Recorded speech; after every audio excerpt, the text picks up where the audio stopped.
അബ്ദുൽ കരീം തടത്തിൽ വൈലത്തൂർ പിന്നെ പൊന്മുണ്ടം കൃഷിഭവൻ്റെ കീഴിലാണ് ഞാൻ ഈ ഡ്രിപ്പ് ഇറിഗേഷൻ്റെ പദ്ധതി പഠിച്ചിട്ടുള്ളത്. അവർ കാണിച്ചു തന്ന സിസ്റ്റം പ്രകാരം എൻ്റേതും കൂടിയായ ചില പുതിയ നൂതന സംവിധാനങ്ങൾ ഉപയോഗിച്ചാണ് ഇത് ചെയ്തിട്ടുള്ളത്. 3 ലെങ്ത് പൈപ്പ് വെച്ചിട്ടുണ്ട്.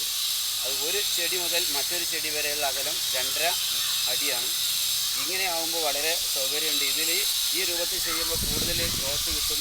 നമുക്ക് വെള്ളത്തിന് കുറച്ച് മതി, അതേപോലെ തന്നെ പിന്നെ വളപ്രയോഗങ്ങൾ വളരെ കുറച്ച് മതി. ഇങ്ങനെയുള്ള ഒരു സംവിധാനമാണ് ചെയ്തിട്ടുള്ളത്. ഇതിൻ്റെ എല്ലാ സിസ്റ്റങ്ങളും ഞങ്ങൾക്ക് പഠിപ്പിച്ചു തന്നത് പൊന്മുണ്ടം പഞ്ചായത്ത് കൃഷിഭവനുമായി ബന്ധപ്പെട്ട് ഇതിൻ്റെ ഒരു സയൻറ്റിസ്റ്റ് വന്നിരുന്നു. അവരാണിത് ഞങ്ങൾക്ക് ശരിക്കും ഇതിൻ്റെ ക്ലാസ് എടുത്ത് തന്നത്. എന്തായാലും ഞങ്ങളിത് ചെയ്യുകയാണ്. ഒരു പക്ഷേ ഇത് ഞങ്ങൾ പൊന്മുണ്ടം പഞ്ചായത്തിൽ എല്ലാവർക്കും, പ്രത്യേകിച്ച് ഞാൻ പ്രവാസി എന്നുള്ള നിലയ്ക്ക് തന്നെ കുറേ കൃഷികളും മറ്റുള്ള ഫ്രൂട്ട്സ് ഐറ്റംസുകൾ ഒരുപാട് ചെയ്തിട്ടുണ്ട്. ഇതൊരു കൂടുതൽ നമ്മുടെ പഞ്ചായത്തിലേക്ക് ഒരു ഉപകാരപ്പെടും എന്നുള്ള പ്രതീക്ഷയിലാണ് ഞങ്ങളിത് ചെയ്യുന്നത്. എന്തായാലും കൂടുതൽ എക്സ്പെൻസ് ഒന്നും ഇല്ലാത്ത രൂപത്തിലാണ് ഇപ്പോൾ ഞങ്ങൾ ഈ പുതിയ സിസ്റ്റം ചെയ്യുകയാണ്. ഇത് മണ്ണും കൂടി മിക്സ് ചെയ്താണ്. ഇതിൽ കാര്യമായിട്ട് നമ്മൾ ചേർക്കുന്ന നാടൻ വളം എന്ന് പറഞ്ഞാൽ വളപ്പൊടി തന്നെ. വളപ്പൊടിയാണ് കാര്യമായിട്ട് ഇതിൽ ചേർത്ത് കൊടുക്കുന്നത്. പിന്നെ അതിൻ്റെ കൂടെ എല്ലുപൊടി ആവശ്യത്തിന് ചേർക്കുന്നുണ്ട്.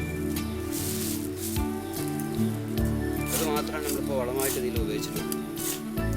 ഇത് നല്ലോണം ഇളക്കി ഒരേപോലെ മിശ്രിതമാക്കിയതിന് ശേഷം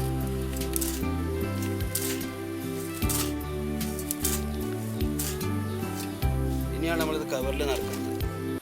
കവറിൽ നടക്കുമ്പോൾ പ്രത്യേകം ശ്രദ്ധിക്കേണ്ടത്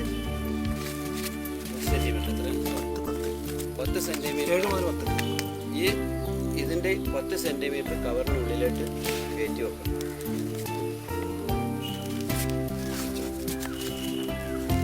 ഇങ്ങനെ വരും.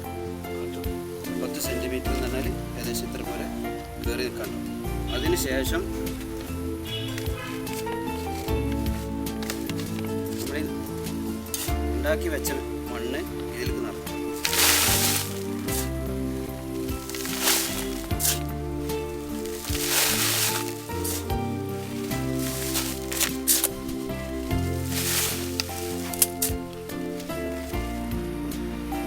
ഇങ്ങനെയാണ് ചെയ്യേണ്ട ഒരു ശരിക്കും കറക്റ്റ് രീതി. ശരിക്കും നമ്മൾ വെച്ച കവറ്, പൈപ്പ്, തിരി ഇതൊക്കെ ഒരേ ലെവലിൽ കൃത്യമായിട്ട് വരിക. ഇങ്ങനെ വന്നു കഴിഞ്ഞ് ഇനിയാണ് നമ്മളിത് കൈ വെക്കേണ്ട സമയമായിരുന്നു. ഇതിൽ കൈ വെച്ച് ആവശ്യത്തിന് ചെറുതായിട്ടൊന്ന് നനച്ചു കൊടുക്കുക.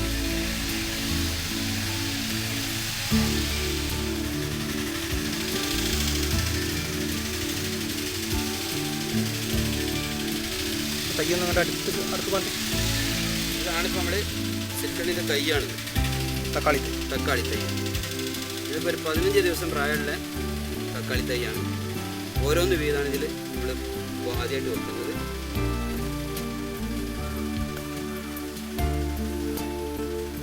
ആദ്യത്തെ പ്രാവശ്യം ചെറുതായിട്ടൊന്ന് മുകൾ ഭാഗത്ത് നനച്ചു കൊടുക്കുക. പിന്നെ നമ്മൾ ഇത് നനക്കേണ്ട ആവശ്യമില്ല. പിന്നെ അടിയിൽ തന്നെ നമ്മൾ വെള്ളത്തിന് മുട്ടിക്കൊണ്ടിരിക്കും. മേലൊന്ന് മടക്കിന്നാൽ തൈ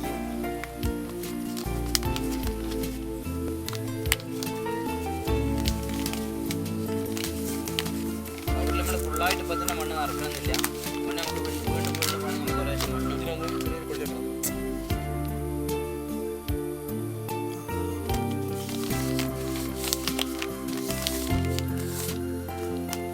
ചെടി വെച്ച് ഇങ്ങനെ ചെടി വെക്കുന്നത്.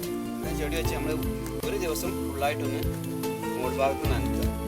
പിന്നെ നമ്മൾ ഉദ്ദേശിക്കുന്ന രൂപത്തിൽ അടിയിൽ നിന്നുള്ള വെള്ളം ഇതിനിങ്ങനെ കിട്ടിക്കൊണ്ടിരിക്കും. അതിൻ്റെ നമ്മൾ ഉദ്ദേശിക്കുന്ന രൂപത്തിലായി വരികയാണെങ്കിൽ